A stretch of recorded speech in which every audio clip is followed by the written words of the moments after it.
You found the perfect plot, you've even finished paying for it. So now what? What happens next? In this video, I'm going to break down the two main things you need to be thinking about once you've finished buying your plot. So don't go anywhere, make sure you watch this video. My name is Natasha Chumia, and if we haven't met, I'm the founder and CEO of Diaspora Connect. And on this channel, I like to give you information and inspiration to help you who lives in the diaspora invest in the Zambian real estate market in a safe and reliable way. And in today's video, I'm going to be talking to you about what happens next when you finish buying your plot. What are the exact steps that you need to take? So don't go anywhere because we're really going to get into it. Now, I keep saying this, but we're on the road to 10,000 subscribers and we need your help to get there. We've just passed the 9,000 subscriber mark. So we would be so appreciative if you could subscribe to our channel if you haven't done so already, and also give this video a thumbs up. Alright, so there are two main things that you really need to be thinking about after you finish paying for your plot, or once you finish buying your plot. And I'm going to be talking about the first one, which is securing your ownership of that property. So let's talk about the first part, which is securing your ownership of your property. And by that, I mean getting your title deed so that you become the registered owner of that property. So the first thing that you need to do is check that you have a contract. Now, if you've been following me for a while, then you know I always advocate having a contract at the beginning of the transaction. So making sure it's all set out in writing. But sometimes you might be dealing with a developer that just gives you an offer letter, or you may have bought even without a contract. If that is the case, then you need to reach out to the seller and ask them for a written contract. The second thing you need to do is prepare a budget. In obtaining your title deeds, there will be certain costs attached to it. You might have to pay legal fees, and there might be statutory fees involved, even property transfer tax, depending on the terms of sale. So what you need to do is just sit down, write your budget, and make sure that those costs are covered. If you're not sure what these costs are, you can reach out to the seller and ask them to provide those details, or you can hire a lawyer who will be able to give you an estimate of what those costs should be. And this brings me to my third point. You need to hire a lawyer. Now, of course, you know that I talk about this as well, but it's really important that if you want to obtain your title deeds, it's a legal process. And the best person who can do this for you is not an auntie or an uncle or a cousin, but it's actually a registered legal practitioner. So you need to reach out to a lawyer who can review that contract for you, and they will also draft the other document that is necessary, called the assignment, for that property to be transferred in your name. Now, if you need help on how to find the right lawyer for you, then watch this video that I did, which was all about finding the right property professional to help you. So the fourth step is the transfer process. So once you have that contract signed, then your lawyer will ensure that that transfer process is well underway. They will also make sure that the seller undertakes their obligations. Just because they've sold you that piece of land and you have finished paying for it, it doesn't mean their obligations are over. They still have to get certain administrative documents in order for you to lodge your documents at Ministry of Lands to get your title deeds. All of those things will be done by your lawyer. Your lawyer, like I also mentioned, is going to prepare another document called the assignment, and he will take all the documents that have been prepared by the seller and themselves and lodge them for you so that they can process title deeds in your name at Ministry of Lands. Remember, you're far away, so relying on friends and family might just lead you into a dead end. You want to make sure that you have the right person who is pushing that process on your behalf. I go into a lot more detail on the exact steps that are involved in buying property and the transfer process in this two-part video series that I did some time ago. So if you haven't watched that, then you can watch that series after watching this video, of course. And better still, I actually have a guide for you. This is a step-by-step guide on the process of buying property back home. So if you want to get your copy of that guide, all you need to do is click the link below this video. So that's the first part of what needs to happen when you finish paying for your plot. And my advice is that you start working on that straight away because it's so important that you get your title deeds. Okay, now let's get into the second part of what needs to happen when you finish paying for your plot. And this is building. You need to start planning and preparing for building. Now, this can take a bit more time. It's not something that you need to attend to straight away, like your title deeds, what I would recommend.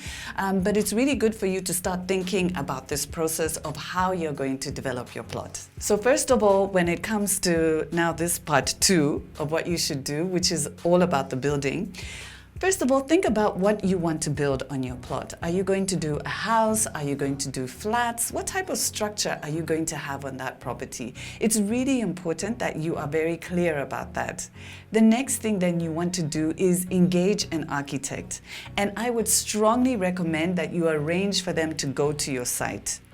Once your architect knows what your vision is and they've been to the site, then they're able to give you other advice. So for example, they might advise you of the type of structure you can put there, marrying it with what your vision is. They might also advise you on the type of materials that you can use given the site. You know, certain sites in Lusaka or even other parts of the country have got certain peculiarities that an architect will be able to advise you about. And that's why it's a really good idea to make sure that they actually do visit the site. In addition, you also need to find out if there are any architectural guidelines or design manuals that you need to follow.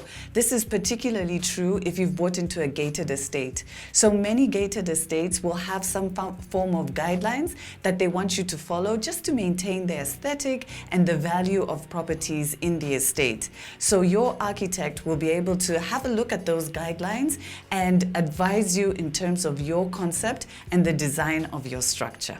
So once you agree on the design and you have all your drawings, the next thing that needs to happen is that they will be submitted to the council for building approval. Now remember, you shouldn't start building until you have that approval in place, because the last thing you want is for the council to issue a demolition notice and actually bring down your structure. Of course, when it comes to building, we can't talk about building without talking about contractors. And we've all heard the stories of contractors who promise you the Sheraton and build you a shack. So how do you find a good contractor? I have 3 suggestions for you. So first of all, ask your architect. If at this point you have engaged an architect, they will be able to recommend some good contractors to you. No doubt during their career, they will have worked with tons of contractors and they will be able to recommend somebody who is suited for your project.